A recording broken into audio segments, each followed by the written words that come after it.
Why the Knights Templar gave false confessions of depravity. Some in the powerful medieval order were greased up and roasted until they admitted to perversions like sodomy, cat-worshipping and navel kissing.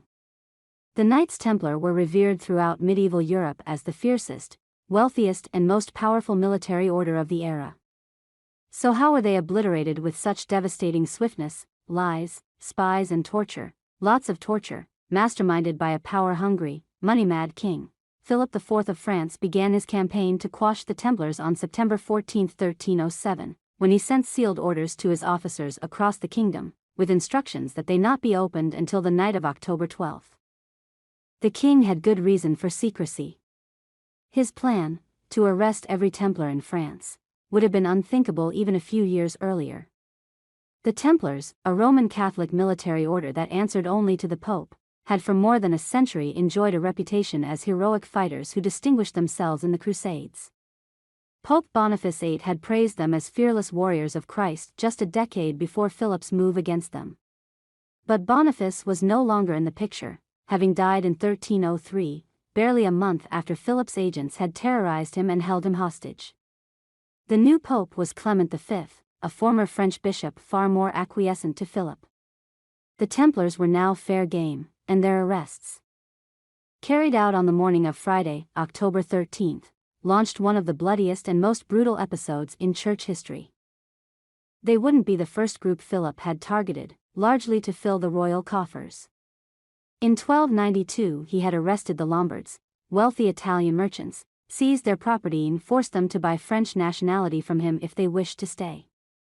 In 1306, he ordered the arrest of some 100,000 French Jews, along with the confiscation of their property.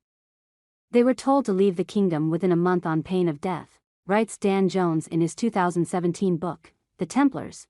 Needing yet another source of plunder, he turned his attention to the Templars, some 5,000 of whom lived in France. Even though individual Templars had taken a vow of poverty, the order had become enormously wealthy over the decades, accumulating fleets of ships and vast property holdings throughout Europe. While they were often referred to as the Knights Templar, only a minority of the group's members were actually knights, others were priests and serving brethren, who came to hold a wide range of jobs. By 1300, many were essentially bankers. In London, for example, the group operated a system of national and international credit and finance, notes British historian Stephen Howarth in his book, The Knights Templar. Kings, merchants and noblemen deposited gold, silver and jewels with them for safekeeping, and came to them for loans, or to make payments to people overseas. They even seem to have invented a medieval version of the traveler's check. Still, the Templars' reputation as warriors persisted. So, when Pope Clement called the order's Grand Master, Jacques de Molay, to France in late 1306, supposedly to discuss launching another crusade to the Holy Land, the request didn't seem unusual. De Molay arrived in France in early 1307, with an entourage of 60 knights, and spent the next several months in meetings there. During that time, the secret agents of the French king immediately circulated various dark rumors and odious reports concerning the Templars, wrote Charles G. Addison in an 1842 history of the group. Philip's spies also attempted to infiltrate the Templars and compiled a dossier of scurrilous charges against them from disaffected former members and others with battle axes to grind. That was all the excuse Philip needed to send out his arrest orders in September 1307. Not only were the Templars to be arrested and their property seized, but they were to be imprisoned, interrogated and, if necessary, tortured. The instructions added, "You are to promise them pardon and favor if they confess the truth, but if not, you are to acquaint them that they will be condemned to death." The purpose of torture was not to obtain the actual truth, writes French historian Alain de Merger in his 2019 book, The Persecution of the Knights Templar, but to elicit the specific truth that the accusers wanted to hear. It was that truth, or death. Among the charges the Templars were expected to confess to, renouncing Christ and spitting on the cross. In Paris, the king's inquisitors tortured 138 Templars, most of whom eventually made confessions.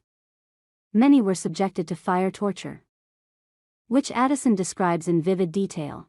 Their legs were fastened in an iron frame, and the soles of their feet were greased over with fat or butter. They were then placed before the fire, and a screen was drawn backwards and forwards, so as to moderate and regulate the heat. Such was the agony produced by this roasting operation, that the victim often went raving mad. Jones details some of the other techniques used to coerce confessions from the Templars, including starvation, sleep deprivation, relentless questioning and the strappado, a device that yanked the victim's tethered arms behind him until he was raised from the ground and his shoulders dislocated. Unable to withstand these tortures, many Templars did eventually confess, even Grand Master de Molay, who admitted renouncing Christ and spitting near a cross, though not directly on it. He urged other Templars to confess, as well. In 1309 the Pope began his own inquiry, which would continue intermittently into 1311. Rather than assessing the guilt or innocence of individual Templars, its primary goal was to determine whether the Pope should abolish the entire order. By now the accusations against the Templars and their order had grown to a total of 127. On the list, worshipping cats, condoning theft and perjury to enrich the order and kissing each other's navels during secret initiation ceremonies, the Pope established a commission of bishops and other high-ranking churchmen to hear the evidence, both pro and con. Believing they were no longer at the king's mercy and would be protected by the Pope, many Templars took the opportunity to describe the tortures they'd suffered and to recant their earlier confessions. For some, that proved to be a fatal miscalculation. In May 1310, the Archbishop of Sens, whose brother happened to be among the king's closest associates, ordered that 54 Templars who had recanted be burned at the stake as relapsed heretics. Soon after, another 14 Templars met the same fiery fate. One dead Templar was even pulled from his grave so his bones could be burned. By now it was clear to surviving Templars that they could either confess or die. Most confessed. In March 1312, the Pope finally announced his decision. Based on the confessions and other evidence, he said, he was abolishing the order of the Templars, by an inviolable and perpetual decree. That wasn't the end of it, however. There remained some loose ends, one of them being the elderly Grand Master de Molay, still imprisoned in Paris. In March 1314, he and 3 other Templar leaders were put on public display outside the Cathedral of Notre Dame, where 3 cardinals appointed by the Pope were to pronounce their sentences. The event didn't go as planned.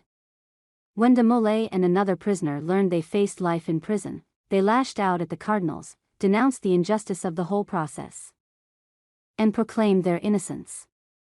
Centuries later, an enterprising Italian scholar would discover one reason de Molay may have been surprised by the cardinal's ruling. Digging through the Vatican's secret archives in 2001, Dr. Barbara Frail found a misfiled copy of an August 1308 document known as the Chinon Parchment. It chronicled the interrogation of de Molay and several other high-ranking Templars, conducted by representatives of the Pope in Chinon, France, who pressed them on such issues as renouncing the cross, sodomy and kissing on the mouth. The long-lost document revealed that after de Molay testified and pleaded for mercy for his sins, he had been granted absolution, or forgiveness, by the Church. The Vatican made the parchment public in 2007.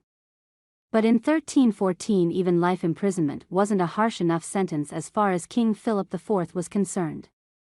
When he heard about de Molay's protest, he ordered both him and his compatriot burned at the stake that night. In addition to the Templars who were burned alive, many others would die during their years of harsh confinement. Some succumbed during torture, refusing to the end to confess sins they had never committed. Feel free to leave a comment below. Thank you for following. Don't forget to subscribe to the channel to stay updated with hot news every day.